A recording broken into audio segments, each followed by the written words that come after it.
Relax and listen to the voice. Hello everyone, welcome to our Halloween special edition of Scary Stories.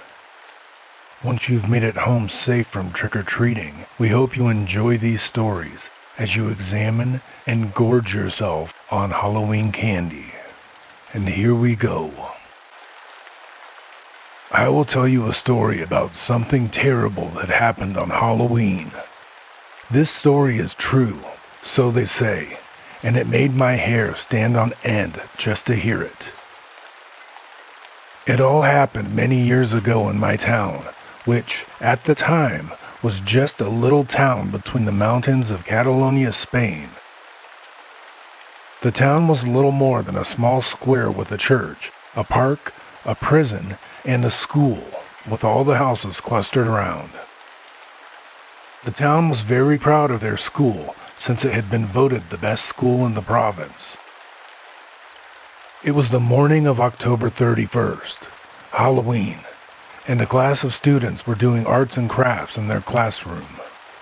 Some were cutting skeletons out of sheets of paper, some were painting vampire bats, and others were drawing pumpkins. The students were all aged between 8 and 9 years old. Their teacher was a beautiful young woman who had only been working at the school for about 1 month. While the children were having fun, preparing the Halloween decorations, the teacher turned on the radio to listen to the weather forecast. She was planning to organize an outdoor Halloween party for the kids later that day and wanted to be sure that it wouldn't rain. Suddenly, the weather forecast was interrupted by a news bulletin. "This is an important announcement. A convicted murderer has escaped from the local prison and is on the loose. He is described as armed and very dangerous. Please do not attempt to apprehend him. The police will..." Click. The teacher rushed across the room and switched off the radio. She didn't want to alarm the children, but it was too late. The children had all heard the broadcast and were very frightened by the news. They knew that the prison was very near the school. The teacher tried to reassure them and told them not to worry. A few minutes later, the school principal made an announcement over the intercom. "Attention all teachers! We have been informed that police are dealing with a very serious situation that is occurring right now in the town. All teachers are advised to lock the doors and windows of their classrooms until the police get this situation under control. I repeat, lock all doors and windows until further instruction. That is all." The teacher told the class to stay calm. She took out her key and locked the classroom door, and then she went around and closed every window, making sure that they were secure and nobody could get in. One little girl raised her hand and asked if she could go to the bathroom. The teacher didn't want to let her go, but the girl insisted. The teacher finally relented and gave her permission to go to the toilet. After all, in her mind, it was unlikely that the murderer would come to the school.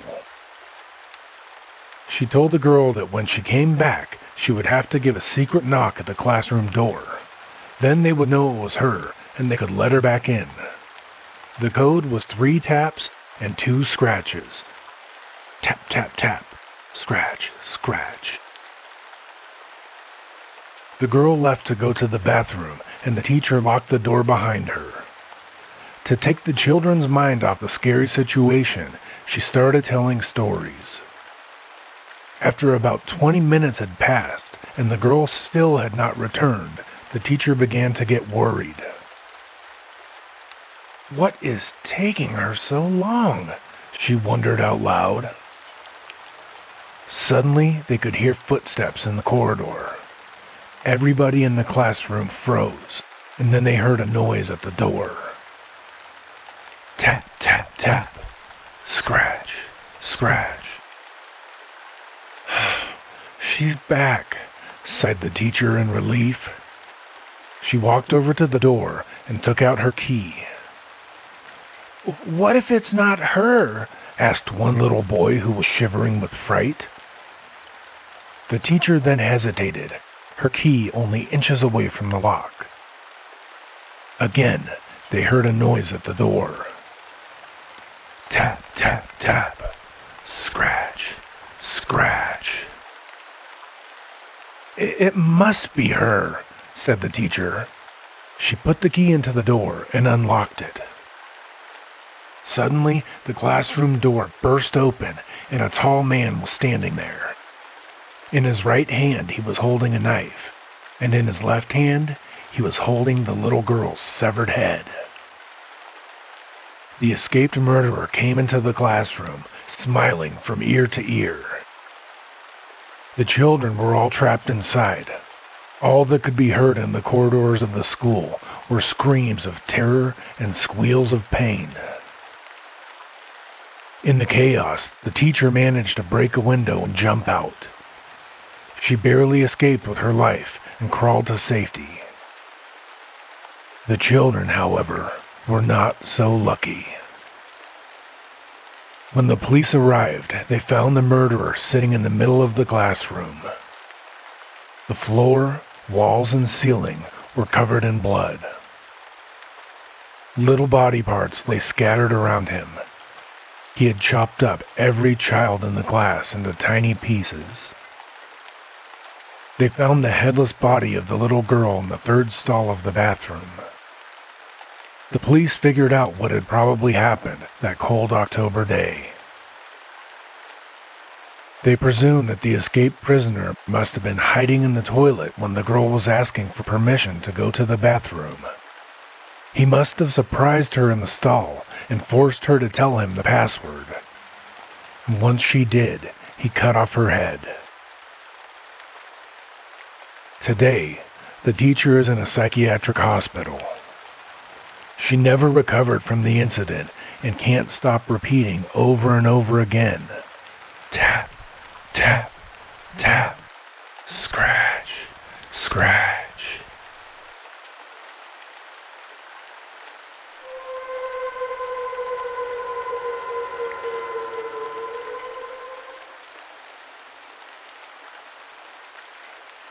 According to legend, every Halloween, a strange and grotesque old lady roams the streets, preying on children who are trick-or-treating alone. Some call her the Leg Woman, and others refer to her as the Leg Monger. One boy was on his own when he heard a rustling in the bushes next to him. As he turned and looked, he saw an old woman with stringy black hair and a hideous wrinkled face emerge from the undergrowth. The boy was startled to see that she was holding a severed leg in her hands and waving it in his face. "Do you want a leg?" she cried. "Do you want a leg?" The boy assumed it was just a Halloween prop, but the woman was so disturbing that he began backing away from her. She persisted, asking him over and over if he wanted a leg. Finally, after the panic mounted, the boy said, "No, I don't want a leg." A group of adults and children who were nearby heard a horrible scream ringing out in the darkened street. They rushed around the corner and got the shock of their lives when they discovered a young boy lying on the ground in a pool of blood. His right leg had been completely ripped off at the hip. If you meet the Leg Woman on Halloween night, be careful. She will always come up to you and ask, "Do you want a leg?" If you answer no, she will tear off your leg and disappear. And if you answer yes, she will grab you as hard as she can and try to attach the severed leg that she's carrying to your body. The only correct answer for the leg monger is, "I want both of my legs."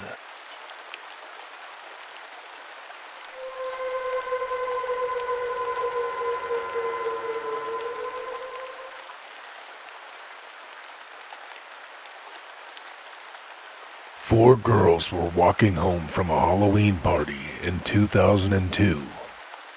They were walking by an old abandoned factory that stood next to a field.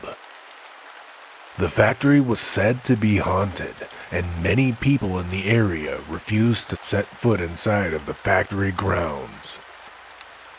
When they got to the middle of the field, one of the girls said it would be fun to explore the old factory. The other girls were scared at first, but eventually one of them agreed to do it just for fun so they could tell their friends at school about it.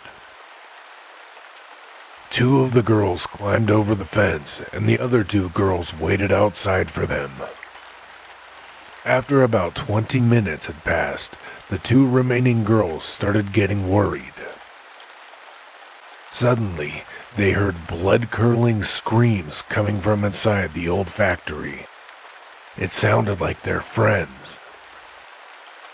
Terrified, the two girls ran all the way home. The two girls who went into the factory were never seen again. Today, the factory still stands, and they say that if you dare to enter the grounds on Halloween night, then you too will vanish, never to be seen again.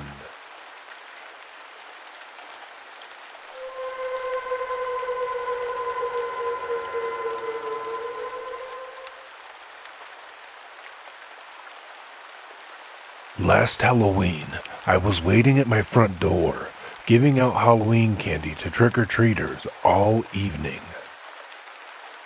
Some children came alone, some were accompanied by parents. When they held out their bags, I happily dropped the sweets and treats inside. As it grew dark, things started to die down, and when it seemed like nobody else was going to come, I decided to call it a night. I was just about to turn my porch light off and go to bed when there was a knock at my door. It seemed much too late for children to still be out, but I grabbed a handful of candy and I opened my door. There were two children standing on my porch, but they weren't wearing costumes. They were the strangest children I've ever seen in my life. Their skin was waxy and ghostly white. Their eyes were completely black, and their teeth were jagged and too big to fit inside of their mouths. The entire look of them was more disturbing than anything I had ever seen before. But their clothes were just plain, just ordinary shirts and pants. I was extremely confused and I asked them, "What are you two supposed to be? Some kind of monsters?" No, said the children as their mouths widened into broad, leering grins. tonight we are dressed as humans. Filled suddenly with a chilling sense of impending doom, I slammed the door and locked it tight. Through the peephole, I could see the two strange trick-or-treaters standing outside the door, motionless. Then they began pounding on the door and telling me to let them in. The door shook and rattled and seemed as if it was about to fall off of its hinges. Then, just as suddenly as it began, it stopped. When I looked out through the peephole, they were gone. The street outside was deserted. I don't know about you, but this Halloween, I won't be opening the door for anyone.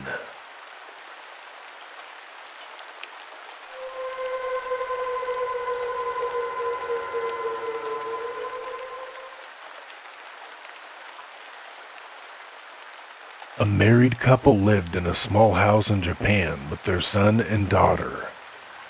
The son was very angry with his sister and wanted to play a really nasty prank on her. He decided that he would secretly videotape her on the toilet and then post the video online. He wanted to humiliate his sister in front of her friends and possibly the whole world. The boy hid a video camera under a towel in the bathroom. Minutes later, his sister went to the bathroom and locked the door behind her. She never came out again.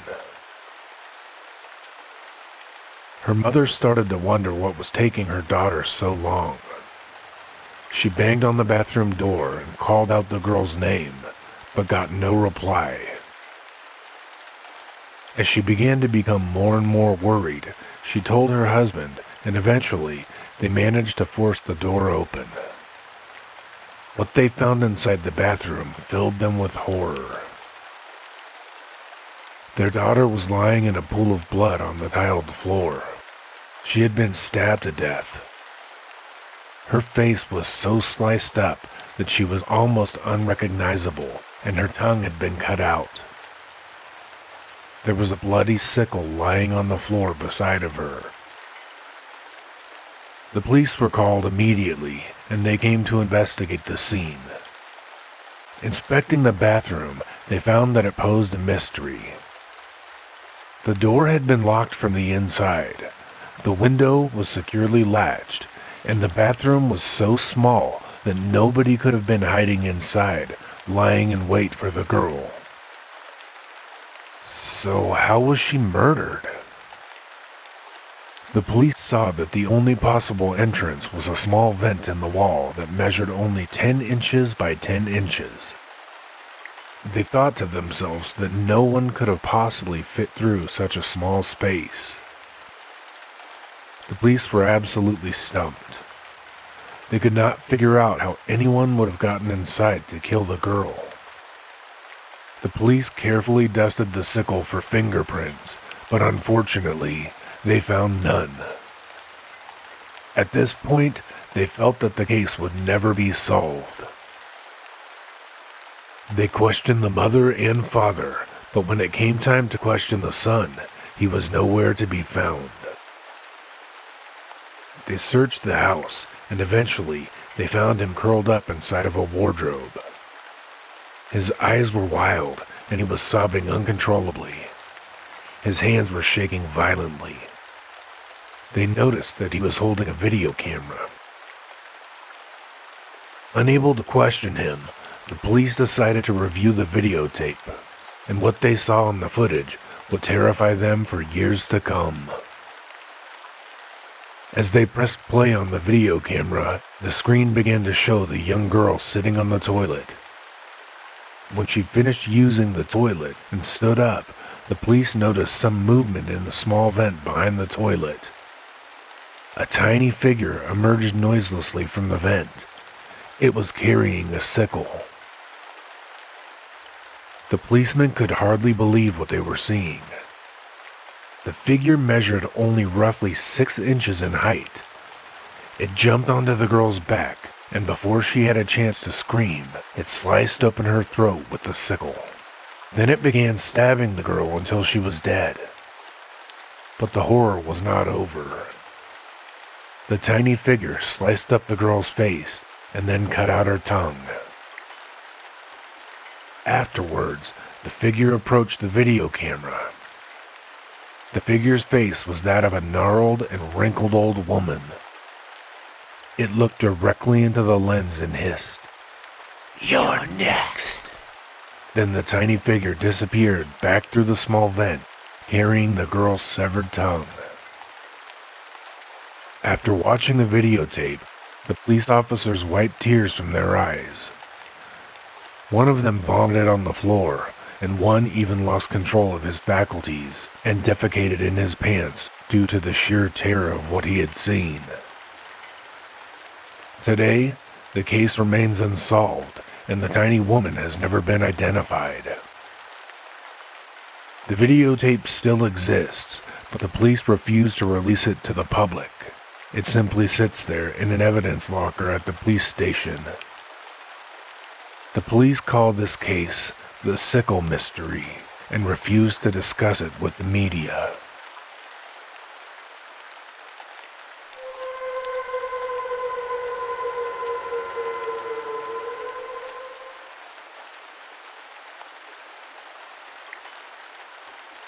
It was Halloween, and a young man named Robert was driving home from work.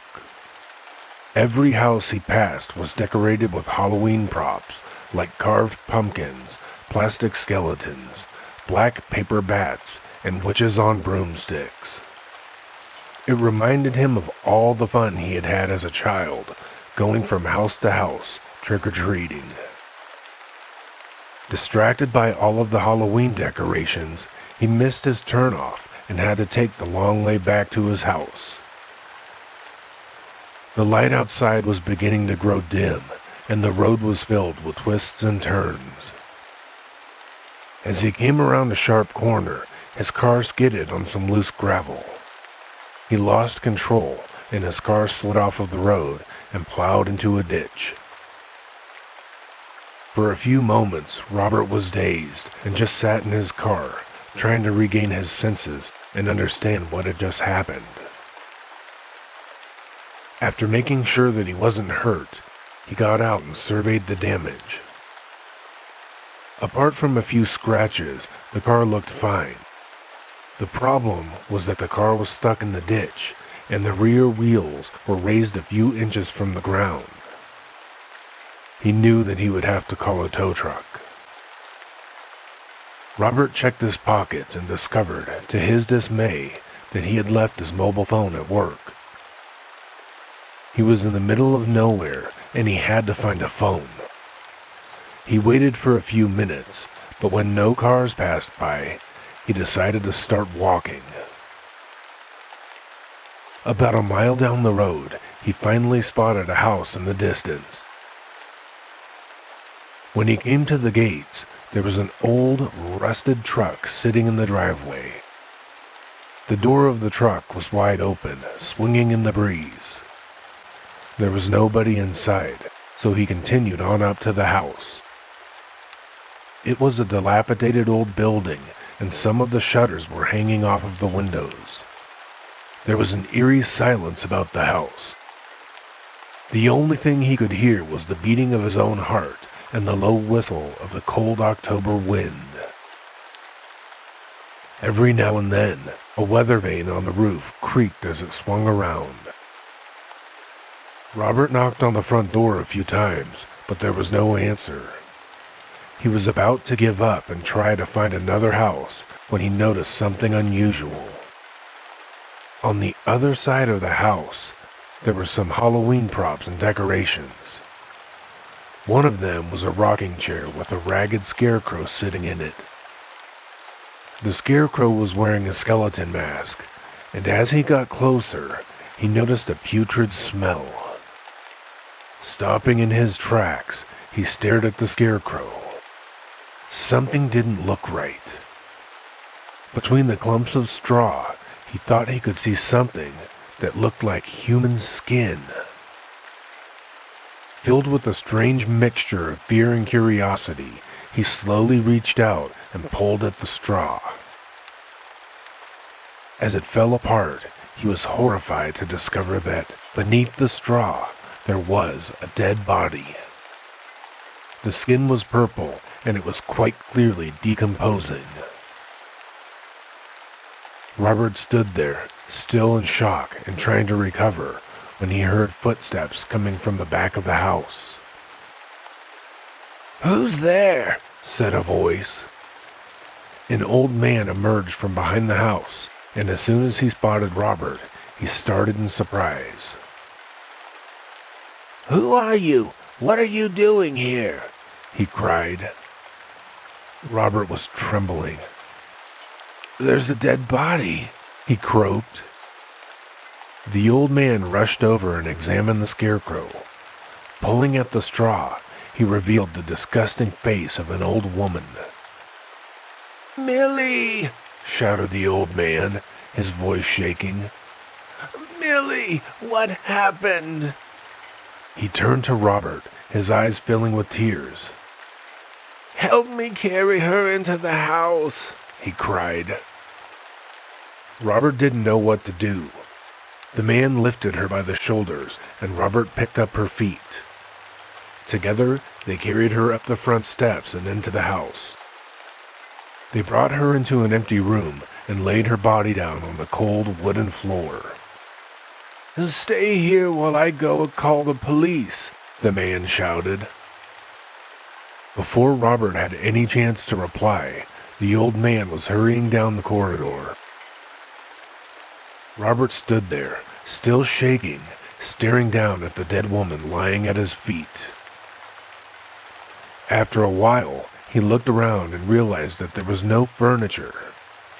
The house seemed to be completely bare, and it was covered with cobwebs. There weren't even any light bulbs in the fixtures. He waited and waited, but the old man never returned. After 20 minutes had passed, he decided to try to find the old man. As soon as he walked out into the corridor, he saw the phone. It was lying on the floor at the end of the corridor, and the line had been ripped out of the wall. With a growing sense of unease, he cautiously explored the rest of the house. There was no sign of the old man. Robert began to panic and ran out the back door. He didn't know where he was going. He just simply kept running. After about 10 minutes, he came to a small general store that lay at the side of the road. Bursting into the shop, sweat pouring down his brow, he begged the shocked young woman behind the counter to call the police. She asked him what was wrong, but he was so out of breath that he could barely answer. Completely exhausted from all the non-stop running, he sat down on the floor and he tried to calm himself down. When the police arrived, Robert told them what had happened. He got into the back of the patrol car and directed them back to the old dilapidated house. The police officers went into the house and spent roughly 20 minutes searching it from top to bottom. They didn't find anything. There was no dead body and no old man. It was clear to them that this house had been vacant for many years. From the looks of it, the truck in the driveway had been abandoned at least a decade ago. Robert kept on insisting that he had seen the dead body with his own eyes. He gave a description of the old man to the police, but it was clear that they didn't believe him. A few days later, Robert went to the police station and asked if they had come up with any information about the old man. The police officer at the desk gave him a strange look and said, "Actually, we did. We checked the property records to see who owned the house. Then we did a little asking around." "Oh, that's great," said Robert. And what did you find?" "Well, there was an old man who used to live in that house. Seemed like he'd fit your description. He had a wife, too. She disappeared and nobody heard from her ever again. Some people suspected that he murdered her and buried her in the yard, but there was never any real evidence. Just a lot of loose talk and rumors spread around by the locals. Nothing concrete, until now." "Have you arrested him?" asked Robert. "We'd like to," said the policeman, "but there's just one problem." What's that?" asked Robert. The policeman gave a confusing, wry smile and said, "Well, you see, he died in 1963 on Halloween night."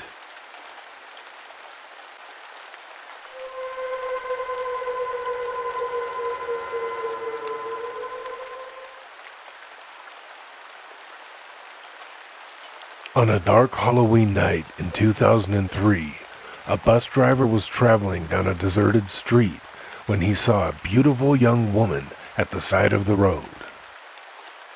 He halted the bus and she climbed on aboard. The woman took a seat at the back of the bus and stared straight ahead. When the bus driver looked in his mirror, he noticed that the woman was staring directly at him, never blinking. But when he looked back over his shoulder, the woman was sitting with her back to him. The driver began to get really creeped out. He couldn't understand what was going on. And then he came to the end of his route. It was the last stop, and he pulled over and opened the doors of the bus. The woman didn't get out. She just sat there, motionless, with her back to him. The driver walked towards the back of the bus and saw that the woman was covering her face with her hands. He tried talking to her, but she wouldn't answer. He then took hold of her arms and tried to make her show her face. The woman refused and struggled out of his grip, and then finally she spoke. "You will not like what you see." And suddenly she dropped her hands and turned. Her face was horribly disfigured. Lumps of flesh were falling off, and the bones of her skeletal facial structure could be seen beneath. It's said that they found the bus driver the next morning, lying unconscious outside of the bus. He then spent 2 weeks in a coma, and when he awoke, he had lost all control of his senses. As this story goes, they apparently put him into a mental institution, and this is the story that he tells from the inside of his cell.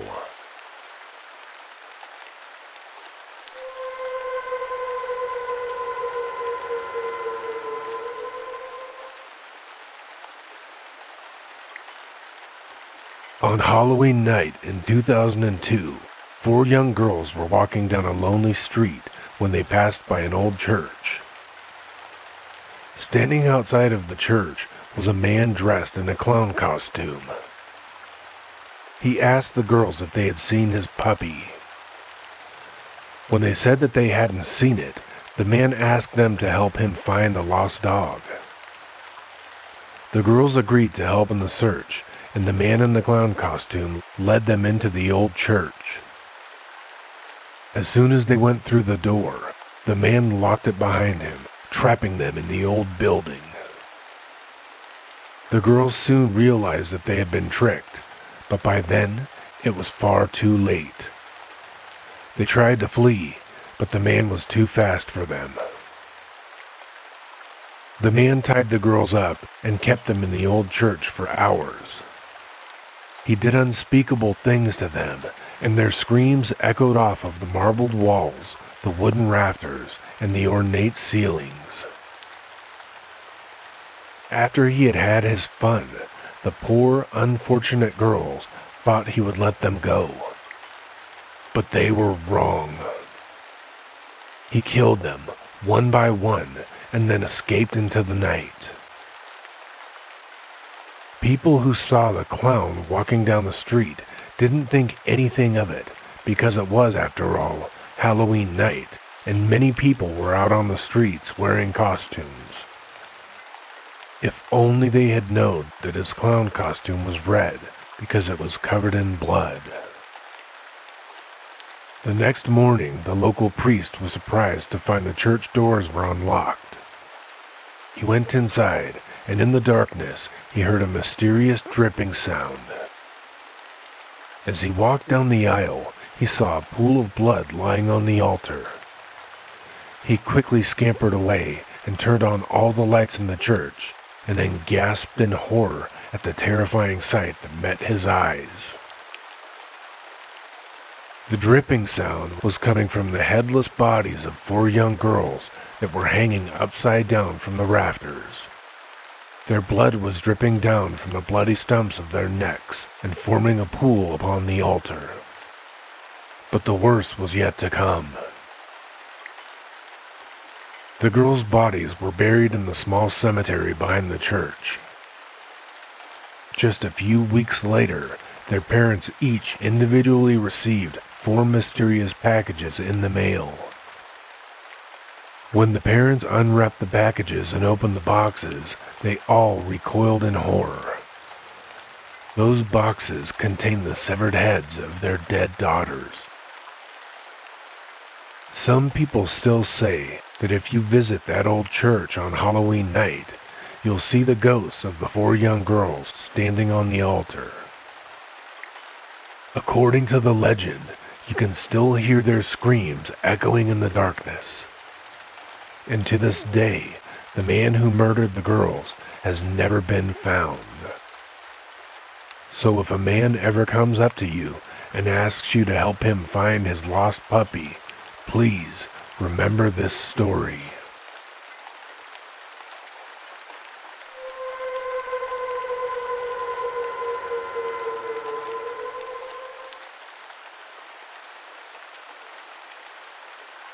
This happened on a Halloween night a long time ago. A young boy was being picked on by his brother and some older kids from school. They dared the young boy to go into the graveyard at midnight with a bunch of garlands and place one on each of the gravestones.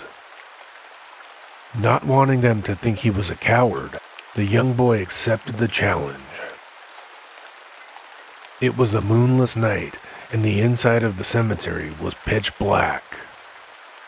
The rusty gates of the cemetery opened with a creak, and the boy cautiously entered. He looked at his watch. It was midnight, the witching hour. Clutching the garlands tightly, he made his way to the middle of the graveyard. The boy was shaking with fear, but he tried hard to steady his nerves. He was afraid that if he returned without completing the task, the older boys would laugh at him and ridicule him. Moving slowly throughout the cemetery, he got the distinct feeling that someone or something was watching him. Finally, he managed to place each garland on the gravestones, and his task was complete. "Well, that's all of them," he whispered to himself. And just then, he felt a cold hand grip onto his shoulder as a voice hissed, "You forgot mine."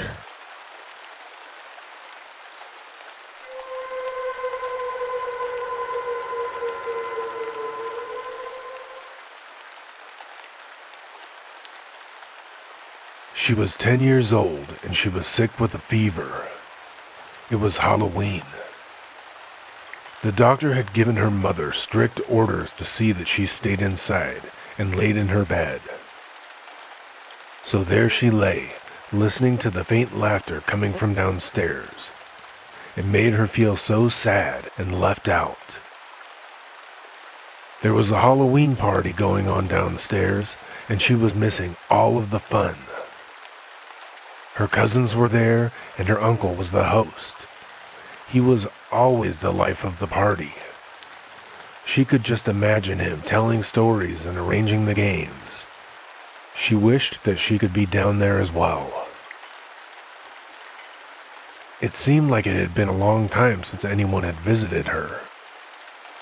Earlier in the day, her cousins had poked their heads in the door and said it was a shame that she was sick and would have to miss the party, and that only made her feel worse.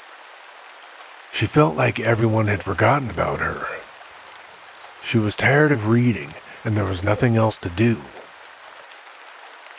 It was dark outside, and the lamp was very dim. She just lay there, listening and staring at the ceiling. She listened as the old house creaked and groaned, and it gave her chills. She wished that there was more light in the room. Dark shadows seemed to gather in the corners of the room. She wasn't one of those people who believed in ghosts, but she still hoped that she never saw one. As she thought all of these thoughts, she heard footsteps coming up the stairs. She listened as they came down the hallway and stopped outside of her room, and then someone knocked upon the door. "Come in," she called. The door opened, and her uncle stepped into the room. He smiled at her and asked her how she was feeling. "Just bored. What's going on downstairs?" Well, I'm getting ready to put on my costume and scare everyone out of their wits, her uncle said. Her face brightened. Is it scary? She asked. Extremely, her uncle replied with a grin. Oh, can I see it? She asked eagerly. I don't know, said her uncle. It might scare you too much. Oh, please, please, she begged. Please, can I see it? I'm not too scared. Well, all right, her uncle replied. When I get dressed up, I'll come in and show you before I go back downstairs. You sure you won't be too scared? Of course I won't, she said while holding back laughter. Her uncle left, closing the door behind him, and she lay back down, nervous with anticipation. She listened as his footsteps disappeared down the hallway. She lay there waiting for quite some time, wondering what kind of costume her uncle would be wearing. Would it be scary? He said it was scary. Would she be frightened? She hoped that he wouldn't jump out at her or burst into the room. Everything was eerily quiet. She couldn't hear anything at all from downstairs, and the room was so very dark. She was sure that the lamp was getting dimmer, just as she was sure that the shadows in the corners were growing. She closed her eyes for a little while and waited. Her uncle seemed to be taking ages. Where was he? What was taking him so long?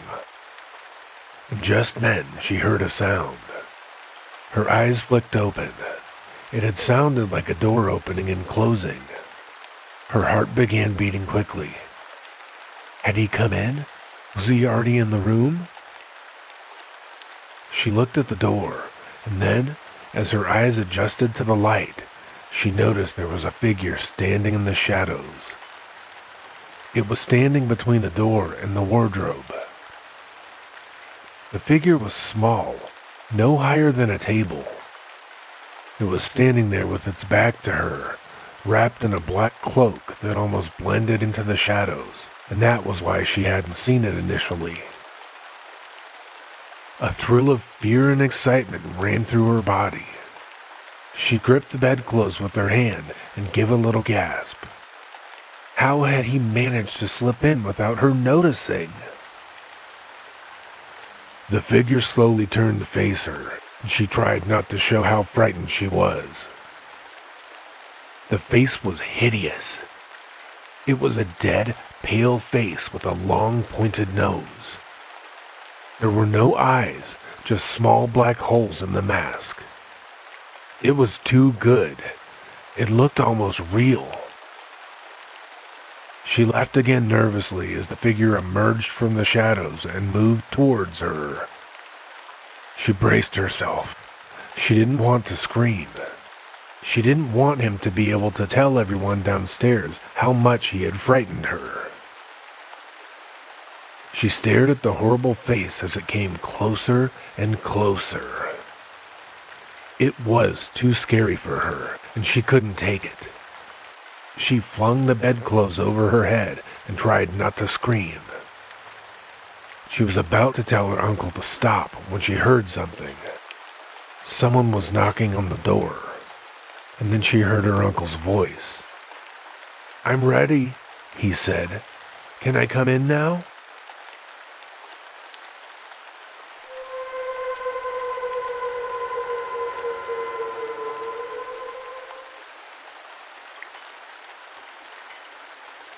One Halloween night, in roughly about the year 2025, a 16-year-old girl named May and her friends, Irene, Kate, and Leslie, were out driving to a Halloween party outside of town. So of course, they took the freeway. The car was slowing down, as if it were running out of gas, but the gauge said that it was full. They pulled the car over. May and Leslie went out to check on the engine.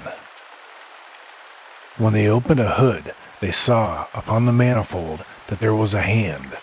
One singular, lone, bare hand. They were so frightened by what they had seen that they couldn't scream. Leslie then reached out to touch the hand, and it moved. This time they both screamed, and Irene and Kate ran out of the car screaming as well. They said there was a man with his flesh torn and missing a hand in the back seat. The girls ran, and the car began chasing them slowly. May called her parents, and Irene called 911 on their cellular phones as they ran. But when the cops and May's parents came, all 4 girls were soaking in blood. Not their own blood either. The cops found a black gemstone, unidentified, in the driver's seat, covered with blood. Somehow the girls shook this off and they went ahead to the party. The address that they followed to the party wound up being just a vacant lot, but in that vacant lot were many, many bloody, black, unidentifiable gemstones.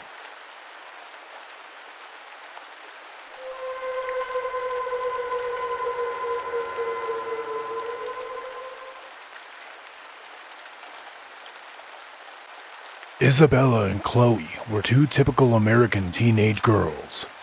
After school, they spent all of their time together, watching scary movies, having sleepovers, and shopping for new clothes. They liked partying, keeping up with their friends, having fun, and simply enjoying life. They had no way of knowing the horrible fate that life had in store for them. One night, Isabella and Chloe decided to have a girls' night out. They planned to sneak out to a nightclub as soon as their parents went to sleep. Isabella kissed her parents goodnight and went upstairs to go to bed. When she thought that everyone had gone to sleep, she took out her cell phone, called her friend Chloe, and told her to meet her at the clothing store down the street. Chloe agreed, and they both hung up. Isabella quietly opened her bedroom window, trying not to wake anyone. She stepped out onto the windowsill and climbed down the drain pipe. As she walked down the deserted street, she got a strange feeling that she was being watched. The hairs on the back of her neck pricked up. She glanced behind her, but as far as she could see, she was alone. When she came to the clothing store, there was no one around, so she took out her cell phone and called Chloe. "Okay, I'm at the store," she said. "Hurry up and get here, or I'm going home." "What's wrong?" asked Chloe. "I don't know," replied Isabella. "This just doesn't feel like the other nights. Something doesn't feel right. I've got a real bad vibe." "Oh, stop it. You're just being paranoid," laughed Chloe. "I'll be there in 2 minutes, okay?" Isabella hung up the phone, but she couldn't shake the feeling that someone or something was watching her. 5 minutes later, Chloe turned up, and the 2 girls walked together to the nightclub. The girls were too young to get into the club, but the bouncers never asked them for ID. They strolled inside, and pretty soon, they were dancing to the music and flirting with guys out on the dance floor. Around 3 a.m., Isabella was chatting to a really cute guy who must have been at least 10 years older than her. Suddenly, she felt her phone vibrating in her pocket. It was a text message from her ex-boyfriend, Anthony. She hadn't heard from him since they broke up, roughly a month ago. The text read, "Come outside. I've got a huge surprise for you." Curious, she looked around and saw Chloe busy talking to some other man. So without saying goodbye, Isabella walked out of the door of the nightclub and into the night. She had taken just a few steps when she received another text message. This read, "Meet you around the corner over by the dumpster." The street was dimly lit and deserted. Isabella had a bad feeling in the pit of her stomach. Something still just didn't feel quite right, but she told herself that she was just being overcautious.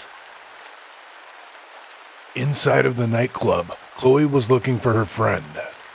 After waiting for 15 minutes, she began to grow impatient. She scanned the dance floor, but there were no signs of Isabella. She even checked the toilets, but they were all empty. At 3:27 a.m., a relieved Chloe finally got a text from Isabella. It read, "Meet me outside, now! Hurry!" When Chloe got outside, she received another text which read, "I'm around the corner over by the dumpster. Come watch me sparkle." Chloe followed the directions, crossing the dark and lonely street. When she rounded the corner, she was confronted by a horrific sight. Her heart almost froze in her chest. Isabella was there, hanging upside down from a streetlight in the parking lot behind the dumpster. Sparkling Christmas tree lights were wrapped all around her legs and ankles. There was a large pool of blood below her body. Her body was completely stripped of clothing, revealing deep wounds all along her stomach and chest. Chloe fell to the ground and began screaming hysterically. Some people who were standing at the door of the nightclub heard her cries and came rushing over. When they turned the corner and saw Isabella's bloody corpse hanging in front of them, they were horrified. The police were called, and when they arrived, they questioned Chloe for hours. Still in a state of hysteria, she could barely talk. Sobbing uncontrollably, she told them how she and Isabella had snuck out that night and had gone to the nightclub together. She tried to remember all of the guys that they had talked and flirted with on the dance floor. The police asked her if she knew of anyone who would want to harm Isabella, but she could think of no one. As much as Chloe wanted to ensure that Isabella's killer was caught, she was of no help to the investigation. During the interrogation, one of the cops produced a plastic bag and took out a blood-stained envelope. "We found this lodged in your friend's throat. It's addressed to you," said the cop as he handed her the envelope. Chloe was scrawled across the front. With trembling hands, she took out the piece of paper inside and read it. The letter read, "Maybe if you had stayed in bed like you were supposed to, things like this wouldn't happen. Don't go sneaking around at night. As you now know, bad things can happen." The cops had to grab her before she fainted. An ambulance took Chloe to the hospital, and she was treated for shock. When Chloe returned home the next day, she was still shaken. Her parents told her that Isabella's ex-boyfriend, Anthony, had been arrested for the murder. He was later released after the police could find no evidence and after having passed a lie detector test. He claimed that his phone had been stolen on the day of the murder. The police didn't completely rule him out as a suspect in the case, but they didn't have enough evidence to actually charge him. As fate would have it, Isabella's murder would remain unsolved. No one was ever brought to trial for the crime, and as time went on, people began to forget about it. 2 years had passed, and Chloe had almost managed to forget about the terrible night when her best friend had been savagely murdered. One night, she called her boyfriend and asked him to meet her at the park. It was about 2 a.m. She began to walk to the park, but felt a strange presence, just like the one that Isabella had told her about on the night that she was murdered. She was almost to the park when the feeling came across her, so she let it go. Her phone beeped. It was a text message from her boyfriend. "Almost there, baby. Love you lots." It made her feel much better getting this message. Her last task was to pass by that clothing store, and the park was on the other side. She began to walk, but heard something behind her. Immediately, without turning around, she began to run. Her boyfriend got to the park and waited for about 15 minutes. At 2:35 a.m., he received a text from Chloe. This text read, "Keep walking forward and you will see me." He did as the text suggested and walked forward. About 1 block further, there, hanging upside down from a tree, was the mutilated body of his girlfriend, Chloe. Christmas tree lights were wrapped around her ankles, and she was completely nude and covered in blood. Chloe's stunned boyfriend then called the police, and after they arrived to the scene, he was interrogated all night. The next day, when he got home, there was a letter waiting for him on his parents' doorstep. It was stained with small drops of blood. The note inside read, "Don't go sneaking around at night. Bad things can happen." I wish that I could tell you all that the murders of Isabella and Chloe were solved, but that's just not the case. Today, the police say the investigation is still ongoing, but they have no new leads. The murders are seldom spoken about nowadays. They were high-profile cases at the time, but due to the strange lack of evidence, people soon seemed to forget about them. Everyone who was involved went on with their lives. You may be wondering how I know so much about these cases.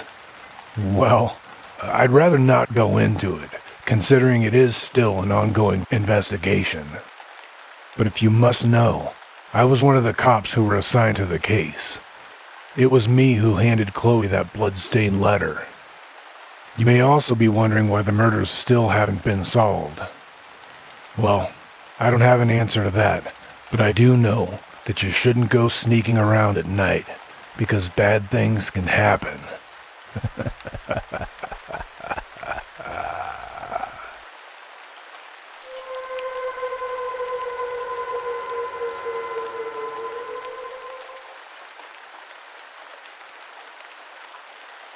One Halloween, when I was a lot younger, my family and I went into the city because my mom had purchased a car and she needed to make a car payment to the dealership. We decided to take my little sister and her friend trick-or-treating while we were out there. My mom made her payment and my sister and her friends were out trick-or-treating. It was getting late, so my mother had decided that the girls had had enough time out. She called the evening a little early because she knew that we all had a long drive back home.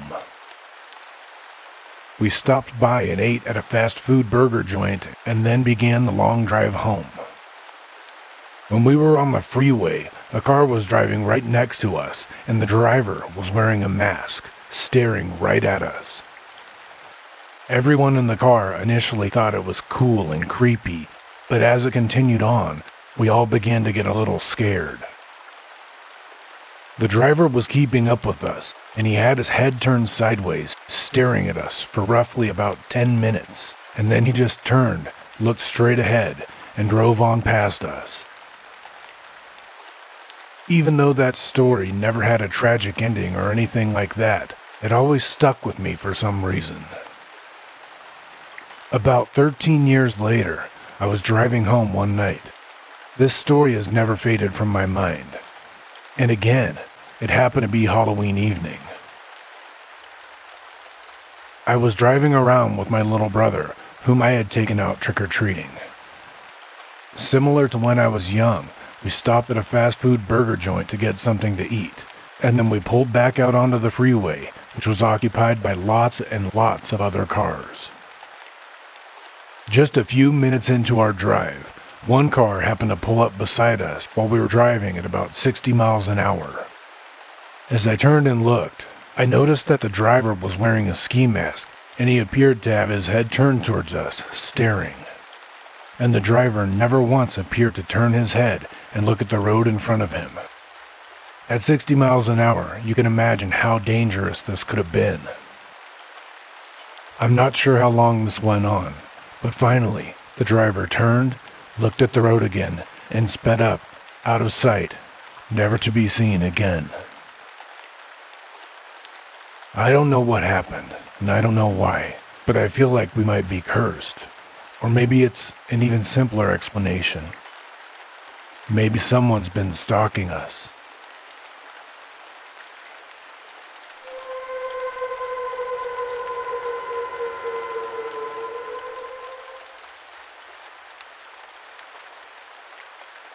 The story goes like this.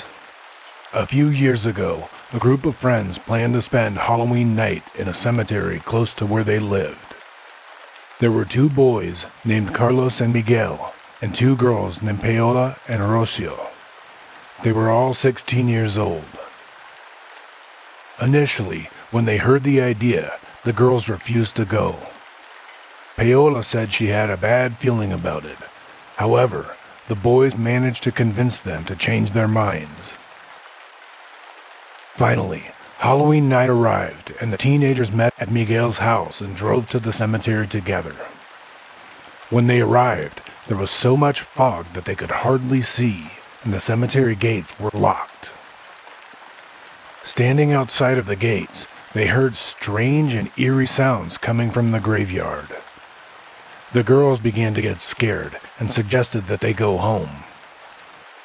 Rocio said that she regretted agreeing to the idea in the first place because she had a feeling that something terrible was going to happen, but the boys refused to let them leave.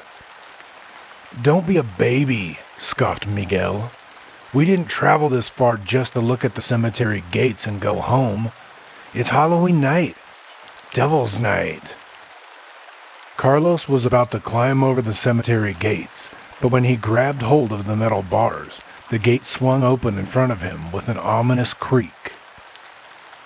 Suddenly, they heard the bells of the nearby chapel striking midnight. In the distance, a dog howled, and the moon was obscured by clouds. The wind rose up and began to whistle through the trees. Miguel pulled out a Ouija board from underneath his coat. "It's time to summon the spirits," he said with a mischievous grin. "Don't worry, it's just a game," said Carlos, trying to reassure the 2 girls. "Nothing will happen. There's nothing to be scared of." The group of teenagers walked into the cemetery, and when they reached the small tomb in the middle, they stopped. Miguel laid the Ouija board out on top of the cold stone, and they all gathered around it. They placed their fingers on the planchette, and Miguel called out to the spirits to contact them. After a few minutes, the pointer began to move, and they made contact with a spirit. It claimed to be the ghost of a girl named Sarita, who was buried in the cemetery. The boys and girls asked the spirit many questions, and the answers were spelled out on the board. All of a sudden, Rocio felt something cold and clammy grab hold of her wrist. She let out a horrified scream. The teenagers were spooked and decided that now was a good time to end the game, but the spirit of the girl told them not to. The spirit spelled out words that indicated that they were to keep playing the game or that everyone would die. Miguel ignored the spirit's warning and snapped the Ouija board shut. They were about to leave when suddenly it became very dark. At this point, the teenagers could barely see anything in the cemetery. A strong wind rose up and it blew through the tombstones. Statues began to fall from their perches and shattered on the ground. When she saw this, Rocio freaked out and began to run. She couldn't see anything in front of her and stumbled blindly through the darkness. Unbeknownst to the others, she accidentally tripped and fell into an open grave. She landed directly on the top of her head and broke her neck. Carlos ran out through the cemetery gates and stumbled into the road. Suddenly, a car came around the corner and slammed into him, killing him instantly and smashing his body into a bloody mess. Paola and Miguel managed to get back to the safety of their homes. Paola was so scared and she decided to take a bath to calm herself down before she went to bed. However, when she was getting into the tub, she accidentally bumped into her cell phone and knocked it into the water. Unfortunately for her, her phone was plugged into the wall via her charger, and Paola was electrocuted. The next morning, Miguel woke up and went downstairs for breakfast. His parents were waiting for him and broke the bad news about his friends. Miguel was surprised and quite frightened to learn of the deaths of all his friends. He knew that he was next, but he didn't know what to do about it. Fearing for his life, he was desperate to get away. He went straight to the airport and took the first flight to Argentina. He was shaking with fear, but he managed to board the plane without any incident. However, when the plane took off, the engines failed and it crashed into the sea. Miguel's body was never recovered. There was only one recorded death in this aviation accident. It was Miguel, and his body was never recovered. Legend has it that after these incidents, no one ever again dared to visit that cemetery on Halloween night.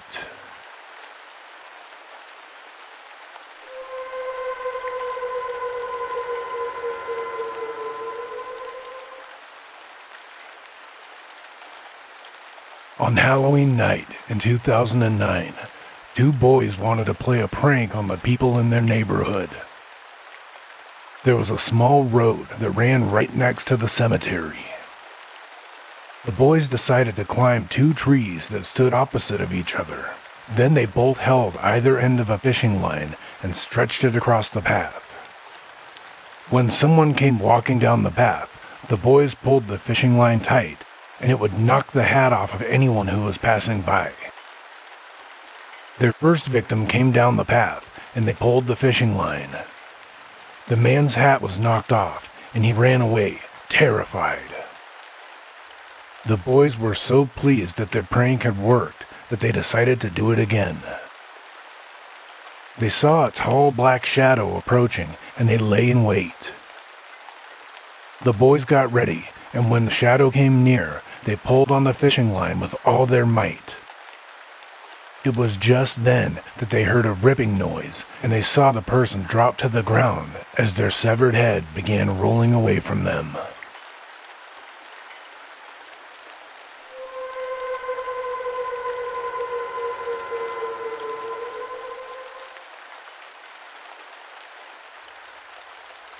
On Halloween night in 2008, there was a mass murder.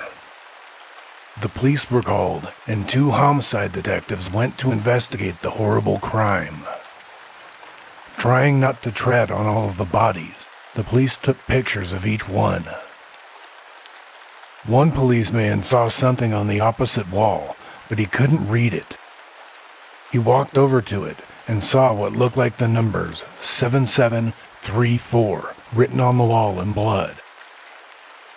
He turned his digital camera upside down and showed it to his partner. When he pointed with the hand that the camera was in, he accidentally took a picture of the upside-down numbers. The policeman was about to delete the pictures when he realized something. The numbers, now right side up, spelled out a word. The word looked like hell.